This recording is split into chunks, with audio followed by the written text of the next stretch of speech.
아멘, 아멘. 오늘 말씀 가지고 하나님의 영광 임한 장소 10번째로 수산궁 죽으면 죽으리다 제목으로 말씀의 은혜를 함께 나누기 원합니다. 그래도 금요일날 이렇게 나오시는 성도님들 너무나 사랑하고 축복합니다. 우리 옆에 몇 년 나오지 않으셨지만 그래도 함께 축복하겠습니다. 사랑하고 축복합니다. 사랑하고 축복합니다. 아멘, 아멘. 여러분들이 정말 저한테 많이 기쁨이 되고 힘이 되십니다. 선생님은 어느 민족이나 어느 나라나 그 나라를 위하여 헌신한 사람들이 있습니다. 그리고 그런 분들을 기리며 그분들의 뜻과 정신을 이어서 기념하는 날이 어디든 다 있죠. 미국은 얼마 전에 있었던 메모리얼 데이, 바로 그날이 그런 날이고, 우리 민족에게는 6월 6일 현충일이 바로 오늘이 바로 그날입니다. 그런 분들은요, 자기 눈앞에 있는 이익이나 성공 이런 것이 아니라 더 큰 가치, 민족, 복음 이런 더 큰 가치를 위하여 자기의 생명을 조금도 아끼지 않고 내어놓았던 사람입니다. 그런 분들입니다. 그래서 그런 분들을 우리는 기억하고 기록하고 업적을 기리게 됩니다. 우리 민족에 많은 분들이 계시죠. 여러분 복음 안에서 그렇게 헌신하신 여러분들이 계시지만 그분들 중에 제가 한 분을 소개해드리고 싶습니다. 제가 한번 말씀드렸던 것 같은데 못 들으신 계시면 제가 말씀드릴게요. 누구냐면 우리나라가 가장 힘든 시기에 나라를 위하여 헌신하셨던 가나안 농군학교의 김용기 장로님이시라는 분입니다. 혹시 가나안 농군학교라는 단체를 들어보셨는지 모르겠습니다. 이 단체는요, 일제시대 때부터 시작된 농촌 계몽운동의 일환으로 만들어진 학교입니다. 그리고 그 계몽운동을 통하여 민족을 깨웠던 곳이 바로 이 가나안 농군학교입니다. 이 가나안 농군학교가 이후에 이제 1960년대, 70년대에 새마을운동의 표시가 되었습니다. 아무튼 이 가나안 농군학교는요, 기본적으로 근로, 봉사, 희생이라고 하는 가치를 중심에 두고 있습니다. 그러니까 누군가의 도움을 받는 게 아니라 자립하여 스스로 땀을 흘려서 열심히 일하자. 그게 근로예요. 그리고 그렇게 일한 다음에 그런 걸 가지고 다른 사람에게 섬기자. 이게 봉사입니다. 그리고 나라와 민족을 위하여 자기를 희생하자. 이게 희생이죠. 이 세 가지를 가르치는 곳이 바로 가나안 농군학교입니다. 1931년 이 김용기 장로님께서 봉안 이상촌이라는 곳에서 이 가나안 농군학교를 시작하시고 수많은 사람들을 계몽하고 우리 민족 정신을 함양하기 위하여 정말 많은 노력을 하셨습니다. 근데 이 장로님께서 이 가나안 농군학교를 세우신 것으로도 유명하지만 또 하나 유명하신 게 있어요. 그게 뭐냐면 민족을 위한 중보기도자셨다는 거예요. 일제시대 때부터 땅굴 속에 산 속에 토굴을 파고 땅을 파고 거기 들어가서 매일 새벽과 저녁에 5시간씩 민족을 위해서 기도하신 것으로 유명합니다. 그래서 그 토굴에 보면 그 나라와 민족을 위하여 기도했던 그 토굴에 보면 이렇게 적혀 있어요.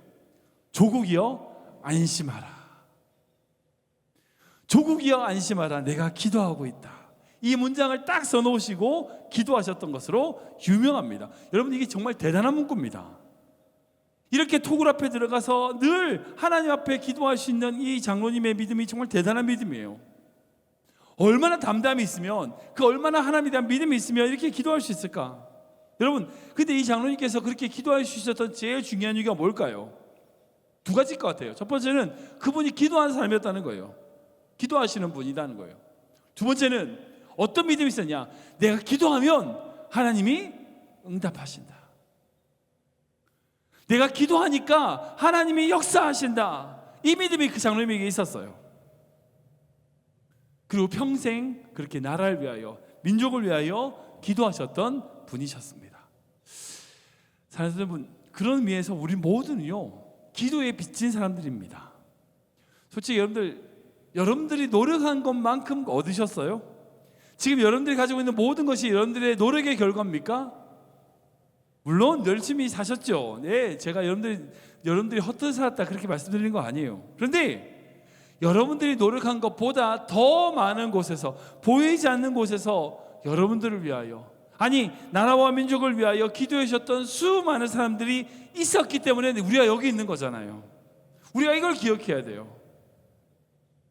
그런 관점에서 우리 역시 어떤 사람이 되어야 될까요? 기도하는 사람이 돼야 돼요. 기도하는 사람이 돼야 돼요. 저는 이게 모든 성도님들이 그렇게 조국이여 안심하라, 내가 기도하고 있다, 이렇게 말할 수 있는 기도의 사람 되시길 주님으로 축원합니다. 물론 우리의 삶 속에서 이런 기도가 부족할 때도 많죠. 그러나 우리에게 그 믿음이 있어야 돼요. 어떤 믿음이 있어야 되냐? 이 김용희 장로처럼 우리가 기도할 때 하나님이 응답하신다고 하는 이 기도의 믿음, 이 믿음이 있어야 된다는 거예요. 지금 오늘 본문에 등장하는 이 이스라엘 민족도 위험에 빠져 있는 상황입니다. 이 이스라엘 민족들은요, 그 바벨론에 의하여 멸망을 당하고 포로로 잡혀갔었던 상황이었어요. 지금 우리와 같은 타국 생활을 하고 있는 상황입니다.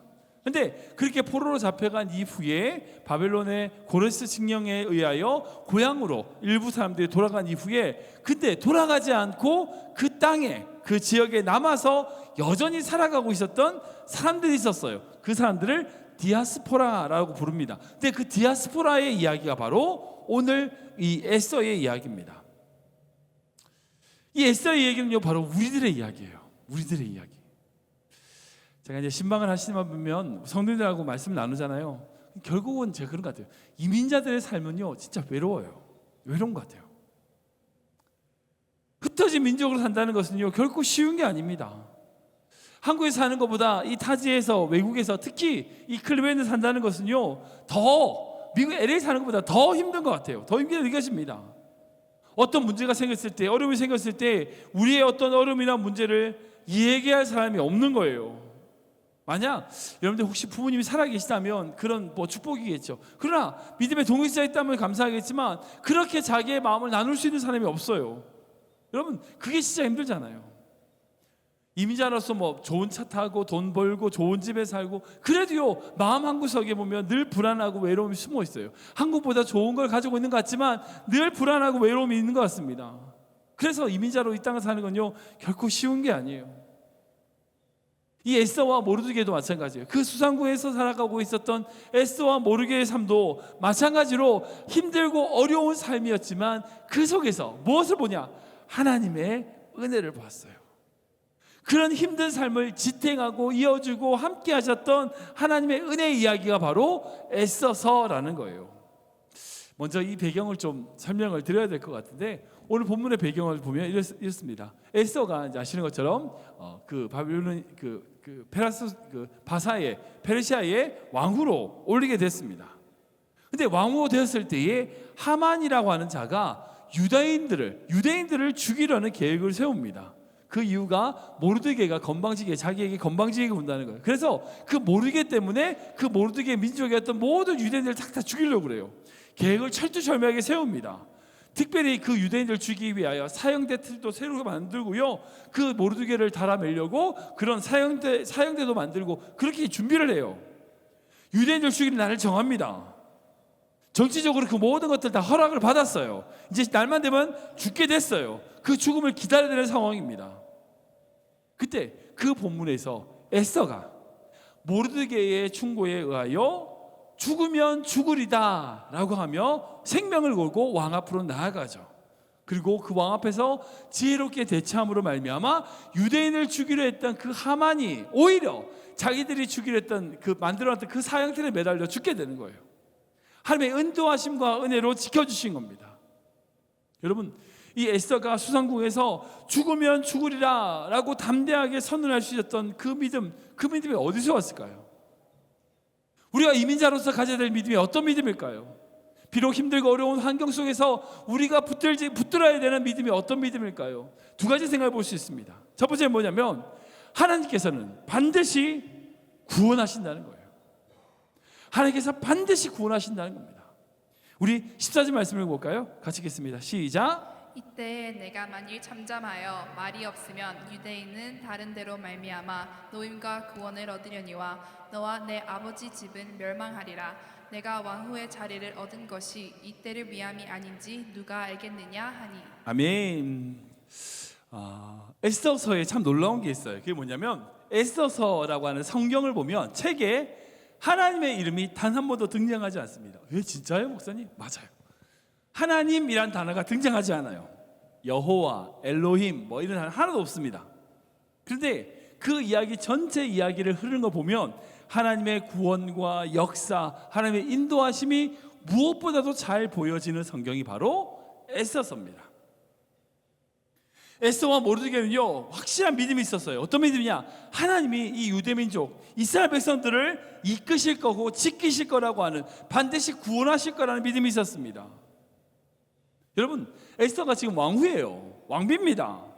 근데 자기가 그런 능력이 있다고, 힘이 있다고 그 힘을 의지했냐? 아니에요. 하나님을 의지한 거예요. 하나님을. 사도행전 27장을 보면 죄인 신분으로 이제 로마로 압송되어 가던 사도 바울에게 큰 폭풍이 다가오는 이야기가 있습니다. 유라구로라고 하는 큰 폭풍이 그 사도 바울이 탔던 배를 강타하게 돼요.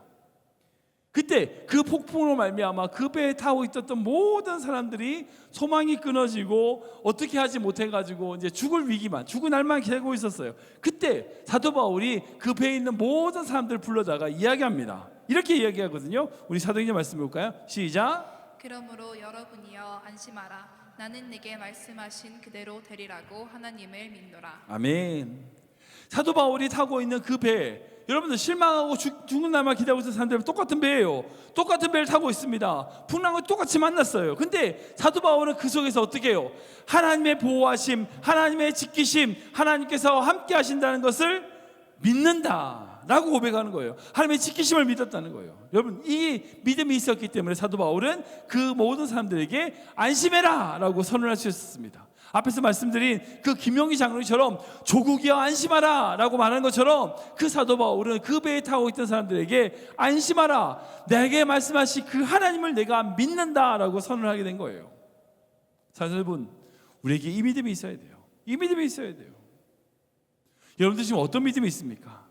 지금 가지고 있는 문제, 어려움, 그것으로 인하여 안달복달하면서 그 문제 속에서 허덕이고 있는 그 배에 죽을 날만 기다리고 있는 그 배의 사람입니까? 아니면 사도 바울입니까?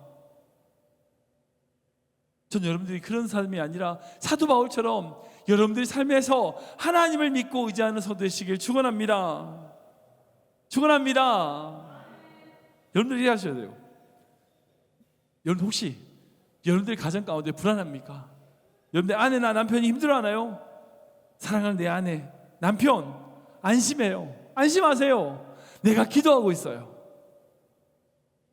혹시 여러분들 자녀가 막 여러 가지 문제로 어려움으로 인하여 불안해하고 두려워하고 있습니까? 공부에 진척이 없고 진학에 어려움이 생기고 어떻게 진로를 정해야 될지 모르는 그런 자녀들을 두고 계십니까? 그때 여러분들이 그 자녀들에게 어떻게 선포해야 될까요? 내 딸아, 내 아들아, 안심해, 안심해라. 내가 기도하고 있어. 엄마가 기도하고 있어. 아빠가 기도하고 있어. 이렇게 말해줘야 돼요. 여러분, 이런 당당하게 외칠 수 있는 기도가 여러분들에게 있어야 됩니다. 그럼 어떻게 가능해요? 하나님께서 지키심에 대한 믿음의 확신이 있어야 되는 거예요. 제가 바라는 건 좀 그래요. 목사님, 우리 교회 걱정하지 마세요. 안심하세요. 제가 교회를 위해서 기도하고 있어요. 물론 저도 그렇게 기도하지만 교회를 위하여 목회자들을 위하여 기도해 주는, 이렇게 저에게 말씀하시는 분이 있다면 저는 어떤 것보다 가장 행복한 사람이라는 생각이 듭니다. 그래야 되잖아요.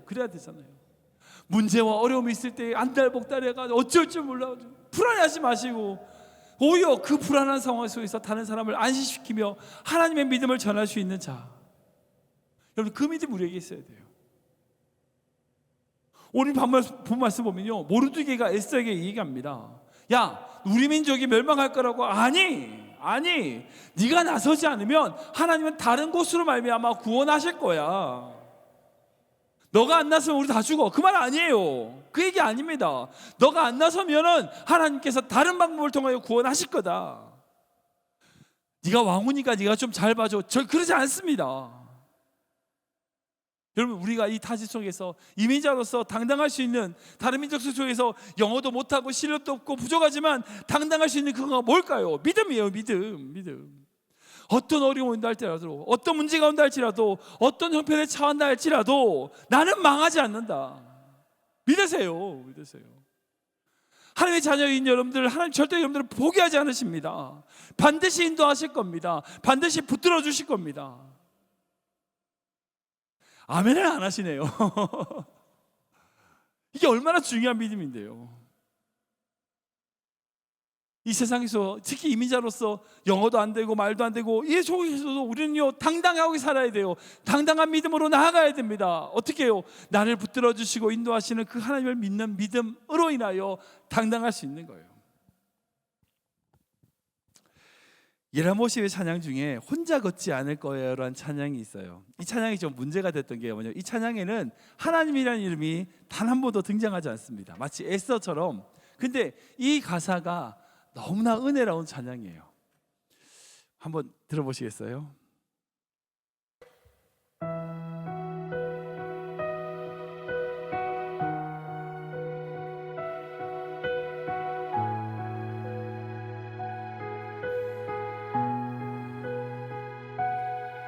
그대 폭풍 속을 걷고 있을 때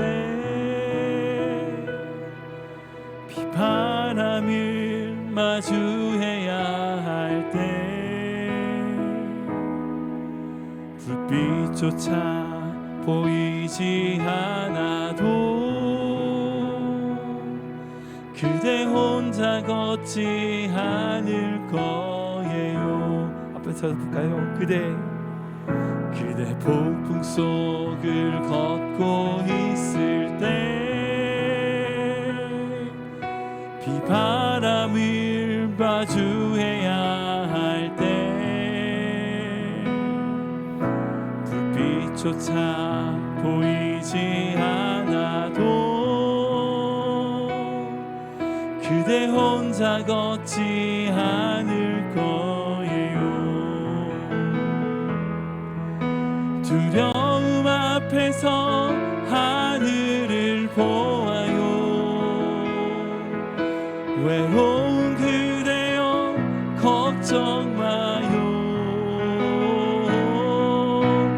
꿈꾸는 그 길을 또 걷고 걸어요.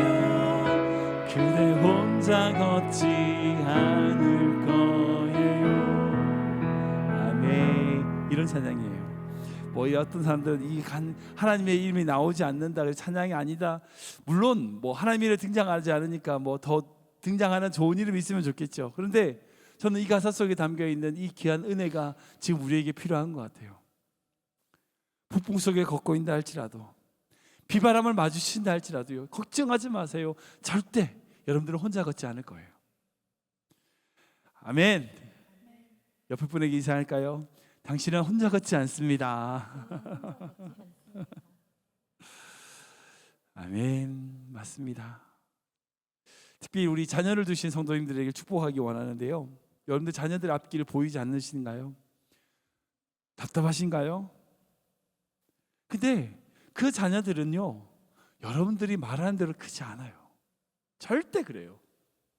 여러분들이 사는 모습대로 살아요.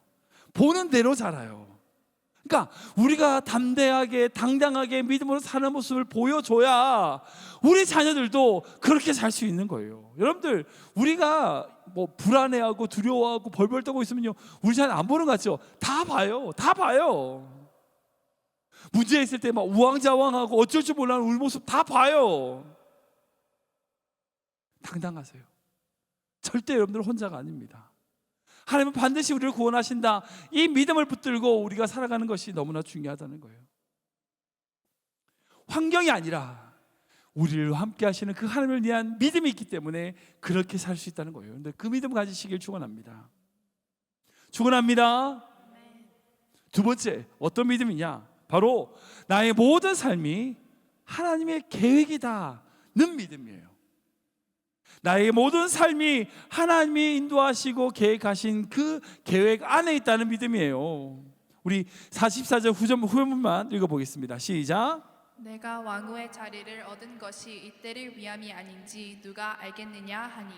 아멘. 모르드게가 에스더에게 너가 왕비가 된 것이 이때를, 바로 유대인을 구원하기 위한 이때를 위하려고 하나님이 그렇게 예비한 것이지 아닌 건지 네가 어떻게 알겠니? 여러분, 이 말을 듣고 에스더가 죽으면 죽으리다 라고 결단하게 됩니다. 근데 여기서 에스더가 이 말을 듣고 처음에 고민을 해요. 유대인들이 죽는다는 얘기를 듣고 고민합니다. 근데 그 고민 속에서 결단의 자리로 나아가죠. 근데 여기에 숨겨진 사실이 하나 있어요. 그게 뭐냐면 에스더를 차근차근 읽어보면 이 사건, 즉 유대인을 죽이려고 하는, 이 하만이 죽이려고 하는 이 시기가 왕후가 된 지 5년이 지난 시점이에요. 5년이 지난 이후예요. 근데 그때까지 이 에스더가 모르드게의 조언으로 한 가지 숨겨놓은 사실이 있어요. 그게 뭐냐면 자기 출신, 자기가 어느 민족인지를 말하지 않고 숨기고 있었어요. 거짓말한 게 아니에요. 그냥 숨긴 거예요. 말하지 않은 거예요. 유대민족이라는 것을 숨기고 있었어요. 그러고 5년 동안을 지냈습니다. 솔직히 이제 우리 자녀들 보면 그런 게 있잖아요. 자녀들이 겪는 문제 중에 한 가지가 이제 정체성의 문제잖아요. 아이들이 크다 보면 자기가 미국 사람인지 한국 사람인지 헷갈려 해요. 고민하게 됩니다. 나는 어느 나라 사람이지? 한국말도 잘하는 친구들 보면 물론 그렇게 할 수도 있지만 한국말을 못하는 친구들 더 그런 게 많죠. 여러분, 근데 진짜 중요한 게요, 우리가 누구인지 정확히 아는 것이 중요해요. 내가 어떤 존재인지 어떤 사람인지를 바르게 알고 깨닫는 것이 너무나 중요한 겁니다. 그러니까 이 에스더라고 하는 이 왕후는, 이 왕녀는 5년이라는 시간 동안 자기가 유대인이라는 것을 잊어버리고 살았어요. 근데 이 문제가 왔을 때에 그 정체성에 혼란이 온 거죠. 나는 유대인인가 아니면 페르시아의 왕비인가? 이때 에스더는 무엇을 선택합니까? 페르시아의 왕비가 아니라 유대인임을 선택하게 돼요. 우리가 이 세상에서 살아가면서 가져야 될 믿음이 바로 이런 겁니다. 여러분, 왕비가 되는 게 중요할까요? 성공하는 게 중요할까요? 다른 사람보다 돈 많이 버는 게 중요할까요? 물론 그게 있으면 좋겠죠. 근데 그보다 더 중요한 게 있어요. 우리가 그리스도인, 하나님의 자녀, 하나님의 백성이라는 거예요. 우리가 거기에 정체성이 있는 거예요. 내가 어떤 존재인지를 정확하게 알 때에 우리가 하나님께 쓰임 받을 수 있어요. 여러분, 가정에도 그렇잖아요. 아버지임을 알 때, 내가 어머님을 알 때에 자녀들에게 상처를 주지 않는 세상에 빠지지 않습니다. 남편임을 알고요, 아내임을 알 때, 하나님의 백성임을 알 때에 세상의 유혹을 이길 수 있어요. 그리스도임을 알고 하나님의 자녀임을 알 때에 우리는 사명을 찾을 수 있습니다. 내가 어떤 존재인지 알고 난 이후에 되면 그때 하나님이 주시는 축복과 사명으로 이어지게 되는 거예요. 그리고 그 사명이 있으면 어떻게인지 아세요? 반드시 그 땅에 하나님의 뜻 가운데 세워지게 돼요. 많은 사람들이 착각하는 게 내가 세워지고 나면 정체성이 만들어진다고 그래요. 아니에요. 정체성을 가지고 그곳에 서 있으면 그곳에 있는 것 자체가 사명이 되는 거예요.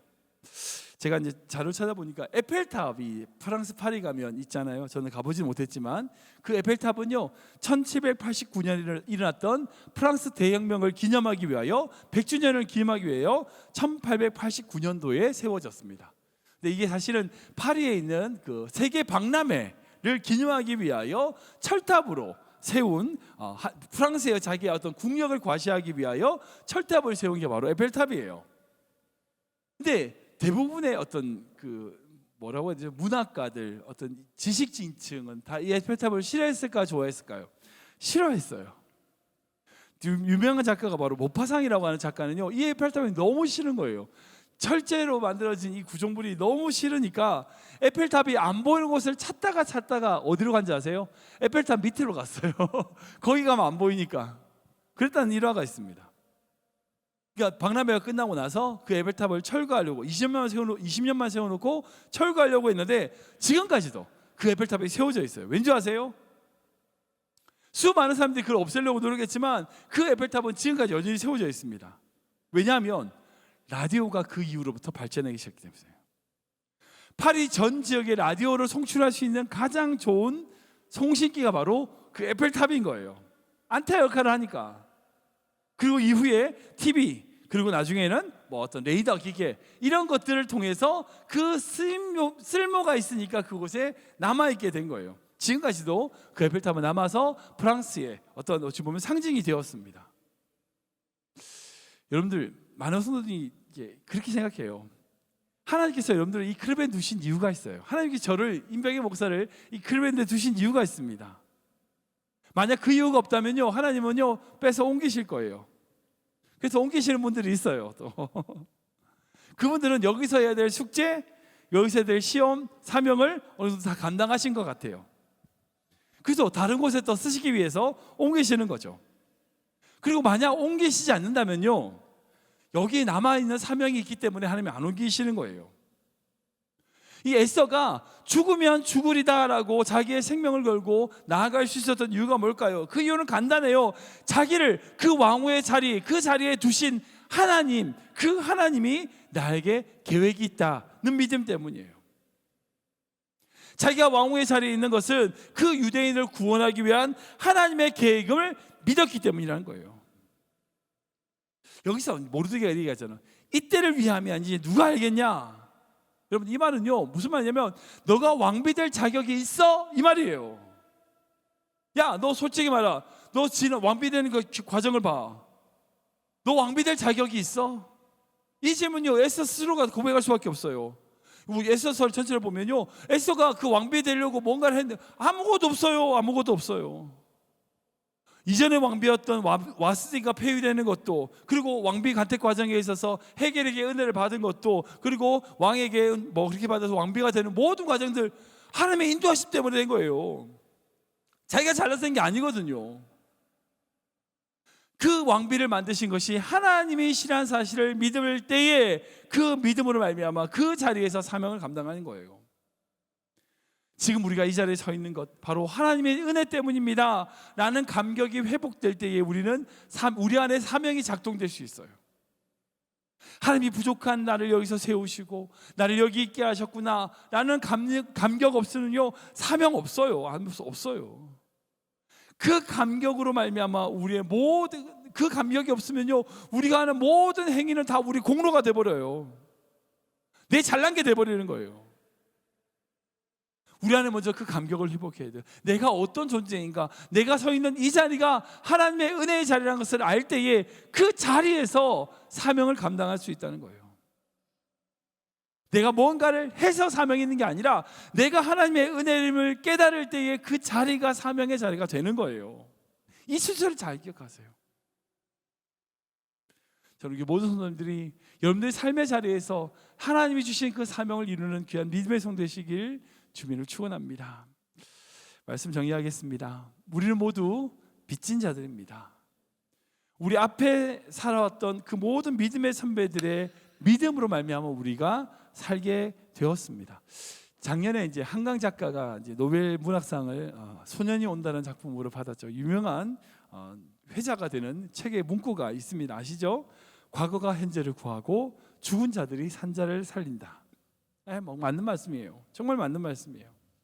지금 우리의 모든 삶은요 과거에 희생했던 사람들의 기도의 결과예요. 지금 우리가 살아가는 모든 삶은요 이전에 믿음의 기도를 뿌리에 내었던 그 믿음의 선배들의 헌신 때문에 우리가 살 수 있는 거예요. 에스더와 모르드게가 수산궁에서 가졌던 그 믿음으로 말미암아 이스라엘 백성들이 산 거예요. 사도 바울의 믿음이 있었기 때문에 유럽의 보배에 정해지고 교회가 세워졌습니다. 우리나라에 100년 전에 헌신했던 그 선교사들의 믿음이 있었기 때문에 지금 우리의 믿음이 있는 거예요. 우리 부모님, 우리 할머니, 할아버지, 우리 언니, 다른 어떤 믿음의 선배들의 믿음이 있었기 때문에 우리가 지금 여기에 있는 거예요.